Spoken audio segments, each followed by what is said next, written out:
สวัสดีครับส่วนกินข้าวครับมีแนวมีกับเขาวเนี่ยแปลกๆมาบอกให้ฟังครับวันนี้กินกับแกงขี้เหล็กครับแกงขี้เหล็กแกงแบบบางๆง่ายๆครับกับแกงแบบโบราณสูตรเดิมนะครับใส่ใส่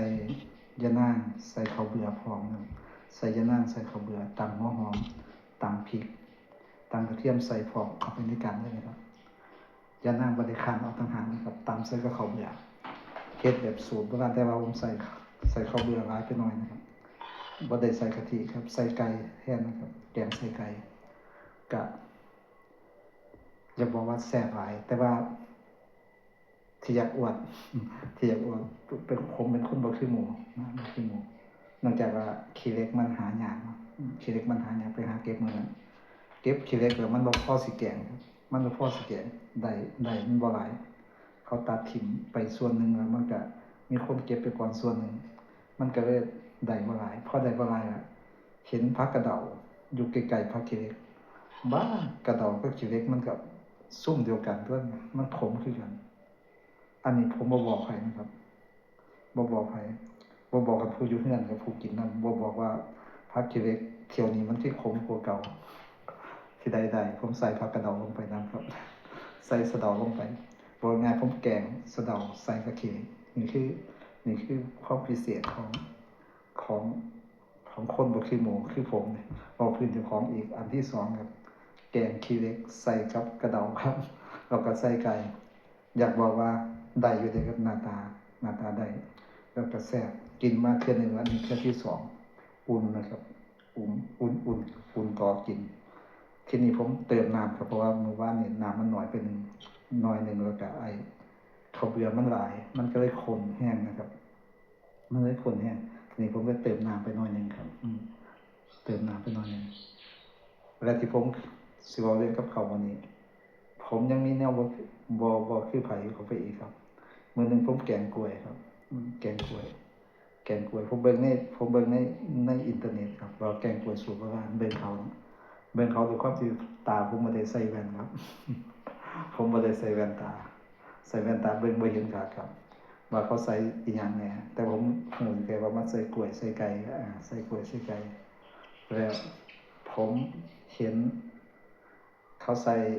ใบชะพลูครับใบชะพลูมันสิเฮ็ดให้เป็นผักอีเลิศบ้านเฮานะครับเฮ็ดให้แกงกล้วยมันออกรสชาติกล้วยที่ชัดเจนแล้วก็แซ่บแต่ว่าผมบ่มีผักอีเลิศครับผมบ่มีผักอีเลิศแล้วผมเห็นเขาใส่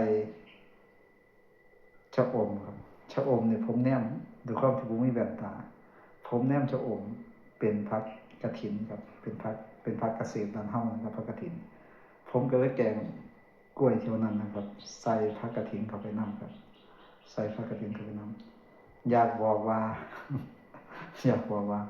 ความที่ว่าตาบ่ดีนี่นำไปสู่สิ่งที่ดีได้ผู้ใดบ่เชื่อลองแกงเบิ่งนะครับแกงกล้วยแล้วใส่กับผักเกษตรครับผักเกษตรผักกฐินยอดมันนะครับเอายอดกฐินยอดเกษตรใส่ผักเกษตรบ้านเฮานะครับใส่อยากบอกว่าแซ่บหลายแซ่บบ่แพ้ครับบ่แพ้หยังบ่แพ้แกงขี้เหล็กใส่กับผักกระเดาเลยครับขี้เหล็กใส่สะเดานี่ก็ลองแกงเบิ่งเลยครับบ่ต้องไปหาขี้เหล็กหลายสะเดายอดอ่อนนะครับหูดใส่กันครับต้มใส่กันแต่อาจสิต้มหลายน้ำหน่อยนึงแต่ว่าผู้มักขมนี่บ่ต้องหลายน้ำก็ได้นะครับแต่ผมบ่มักขมมันผมน่ะมักขมแต่ว่าผู้กินนำนี่มีเด็กน้อยพร้อมเด็กน้อยเขาเจ้าสิกินบ่ได้ก็เลยพยายามเฮ็ดให้มันจืดเข้าไว้อันนี้ดีอีหลีครับเด็ดอีหลีพอดีกับข้าวบางทีก็อยากบอกว่าเฮาเนี่ยเฮ็ดเพื่อให้กินพ่อบ่ล้มบ่ตายซื่อดอกกินเพื่ออยู่เราไม่ได้อยู่เพื่อกินบางที่ของครบบ่ครบเฮาอย่าไปยึดหลายว่าต้องมีปลาแดกต้องมีนั่นต้องมีนี่ต้องมีอันนี้อันไหนมีเอาเท่าที่มีครับแล้วกับข้าวมันสิแซ่บอยู่หม้องเฮาคนกินนำกันนะกินข้าวพร้อมหน้ามีข้าวกับท้องแต่มื้อนี้ผมกินผู้เดียวก็มีข้าวกับท้องคือกันบ่มีคนญาตินะถ้ากินพร้อมหน้ามีข้าวกับท้องก็คือว่าเฮากินพร้อมกันอันนี้กันมันก็แซ่บขึ้นมาเองครับบางเทื่อบ่ต้อง